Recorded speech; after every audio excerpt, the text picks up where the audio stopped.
Hi అండి. ఈరోజు వీడియోలో ఒక సింపుల్ స్వీట్ ప్రిపేర్ చేశానండి. టేస్ట్ అయితే చాలా బావుంటుంది. గులాబ్ జామున్ ఎక్కువగా ఇష్టపడేవాళ్ళు ఈ స్వీట్ అయితే ఇష్టంగా తినేస్తారండి. ఏంటి గులాబ్ జామ్ పిండితో ఇలా షేప్ కట్ చేస్తాను అనుకుంటున్నారా? గులాబ్ జామ్ పిండి కాదండి. సెపరేట్‌గానే పిండి ప్రిపేర్ చేసి తయారు చేశాను. టేస్ట్ అయితే చాలా బావుంటుంది. ఫస్ట్ టైం చేసేవాళ్ళు కూడా చాలా రుచిగా తయారు చేసుకోవచ్చు. ఈ స్వీట్ టైం కూడా ఎక్కువ పట్టదండి. ఒక 30 మినిట్స్‌లోనే ప్రిపేర్ చేసుకోవచ్చు. ఇంటికి ఎవరైనా చుట్టాలు వచ్చినప్పుడు అప్పటికప్పుడు ఏదైనా స్వీట్ ప్రిపేర్ చేయాలి కదా! అలాంటప్పుడు ఈ స్వీట్ తయారు చేసి పెట్టారంటే వాళ్ళు చాలా ఇష్టంగా తింటారు. చాలా బావుందని చెప్పి పొగడ్తలతో ముంచేస్తారండి. అంత రుచిగా ఉంటుంది. ఈ స్వీట్‌ని ఒక్కసారి తయారు చేసి తిన్నారు అంటే మళ్ళీ మళ్ళీ ఇదే చేసుకోవాలనిపిస్తదండి. బయట సాఫ్ట్‌గా లోపల జ్యూసీగా చాలా రుచిగా ఉంటుంది. నేను ఎలా ప్రిపేర్ చేశానో చూపిస్తాను. మీరు కూడా చూసేయండి. ముందుగా మీ అందరికీ చిన్న రిక్వెస్ట్ అండి. నా వీడియోస్ కనుక ఫస్ట్ టైం చూస్తున్నట్లయితే ప్లీజ్ నా ఛానల్‌ని సబ్స్క్రైబ్ చేయడం మర్చిపోవద్దు.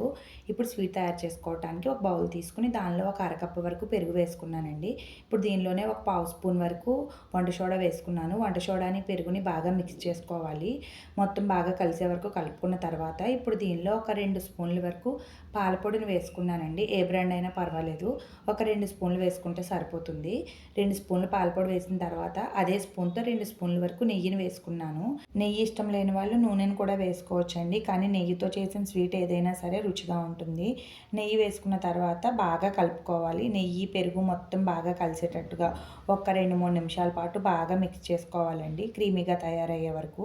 చూడండి ఈ విధంగా తయారైంది కదా! ఇప్పుడు దీనిలో 1:30 కప్పు వరకు మైదా పిండిని వేసుకున్నానండి. మైదా ప్లేస్‌లో మనం గోధుమ పిండిని కూడా వేసుకోవచ్చు. కానీ గోధుమ పిండి కంటే మైదా పిండితో చేసిన స్వీటే రుచిగా ఉంటుంది. అప్పుడప్పుడు తినొచ్చండి, ఏం కాదు. అంటే మైదా పిండి హెల్త్‌కి మంచిది కాదంటారు కదా! అప్పుడప్పుడు తినడం వల్ల ఏం కాదండి. రోజు అయితే తినకూడదు కానీ నెలకొకసారి, 2 నెలలకొకసారి ఏం కాదండి. పిండిని వేసుకున్న తర్వాత మొత్తాన్ని బాగా కలుపుకోవాలి. నేను తీసుకున్న పెరుగుకి కరెక్ట్‌గా సరిపోతుందండి ఈ పిండి కలుపుకోవటానికి. మనకి దీనిలో వాటర్ ఏమి అవసరం ఉండదు. ఒకవేళ మనకి గట్టిగా అనిపిస్తే వాటర్ వేసుకోవచ్చు కానీ నేను తీసుకున్న కొలతకైతే కరెక్ట్‌గా సరిపోతుందండి. దీనిలో నేను వాటర్ అయితే ఏం వేసుకోలేదు. పిండిని అయితే ఈ విధంగా కలుపుకొని చపాతీ పిండిలా మూత పెట్టి ఒక 10 నిమిషాల పాటు పక్కన పెట్టుకోవాలి. ఇప్పుడు స్టవ్ ఆన్ చేసుకొని ఒక ప్యాన్ పెట్టుకొని ఒక కప్పు వరకు పంచదారని తీసుకున్నానండి. ఒక కప్పు పంచదారకి 1:30 కప్పు వరకు వాటర్ తీసుకున్నాను పాకానికైతే. 1:30 కప్పు సరిపోతుందండి. స్వీట్ కొద్దిగా ఎక్కువ తినేవాళ్ళు ఒక 2, 3 స్పూన్లు పంచదారని ఎక్కువగా వేసుకోండి, సరిపోతుంది. పంచదారని వేసుకున్న తర్వాత పంచదార బాగా కరిగే వరకు సిమ్‌లో పెట్టుకొని కలుపుకోవాలి. దీనికి పాకం అయితే మనకి మరీ ఎక్కువగా అవసరం ఉండదండి. జస్ట్ చేతి 2 వేళ్ళ మధ్య జిగురుగా అంటుకుంటే సరిపోతుంది. ఈ విధంగా తయారైన తర్వాత ఒక పావు స్పూన్ వరకు యాలకుల పొడి వేసుకున్నానండి. ఇప్పుడు పాకాన్ని ఒకసారి కలుపుకొని స్టవ్ ఆఫ్ చేసుకొని పాకం మీద మూత పెట్టి పక్కన పెట్టుకోవాలి. ఇందాక పిండిని కలుపుకొని పక్కన పెట్టుకున్నాం కదండీ! ఆ పిండిని అయితే తీసుకొని ఒక 5 నిమిషాలు, 6 నిమిషాల పాటు బాగా కలుపుకోవాలి. ఎంత వీలైతే అంత బాగా కలుపుకుంటే స్వీట్ అయితే అంత సాఫ్ట్‌గా వస్తుందండి. పిండిని చూడండి ఈ విధంగా బాగా కలుపుకున్నాం కదా! తర్వాత ఒక చపాతీ కర్ర తీసుకొని దాంతో ఈ పిండిని అయితే మనం చపాతీలా తయారు చేసుకోవాలండి. చపాతీ అంటే మరీ పల్చగా కాదు. మనకి మీడియంగా ఉంటే సరిపోతుంది. చూడండి ఈ మందంగా ఉంటే సరిపోతుంది. మనం స్వీట్ తయారు చేసుకోవడానికి ఎలా ఉంటే సరిపోతుందండి. ఇప్పుడు ఈ పిండిని కట్ చేసుకోవటానికి ఏదైనా మనకి మౌల్డ్స్ ఉంటాయి కదండీ ఇంట్లో. ఏదో ఒకటి రౌండ్ షేప్‌లోది గానీ, స్క్వేర్ షేప్‌లోది కానీ ఏదో ఒకటి తీసుకొని కట్ చేసుకోవచ్చు. నా దగ్గర ఈ లవ్ సింబల్‌లో ఉన్న షేప్‌ది ఉంది.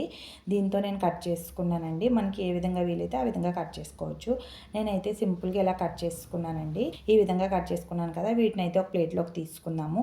ఇప్పుడు మళ్ళీ చపాతీలా తయారు చేసుకొని కొద్దిగా మందంగా ఇలా రౌండ్ షేప్‌లో ఉన్న గిన్నె ఏదో తీసుకొని కట్ చేసుకోవచ్చండి. ఇలా నేను కొన్ని చేసుకున్నాను. మిగతావి ఆ సింబల్‌లో కట్ చేసుకున్నానండి.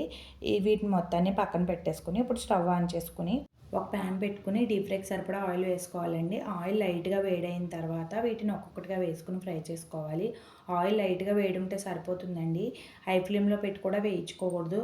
లో ఫ్లేమ్‌లో పెట్టుకొని వేయించుకుంటే సరిపోతుంది. మనకి హై ఫ్లేమ్‌లో పెట్టి వేయించడం వల్ల ఏంటంటే బయట వైపు చక్కగా కలర్ అయితే చేంజ్ అవుతుంది. లోపలైతే అస్సలు ఉడకదండి.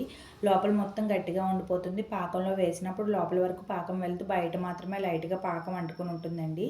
ఈ ప్రాసెస్ మొత్తానికి మనం ఆయిల్‌లో ఫ్రై చేసినప్పుడు కరెక్ట్‌గా చేయకపోతే స్వీట్ మొత్తం పాడైపోయి లోపల గట్టిగా అనిపిస్తుంది. అంత రుచిగా అనిపించదండి.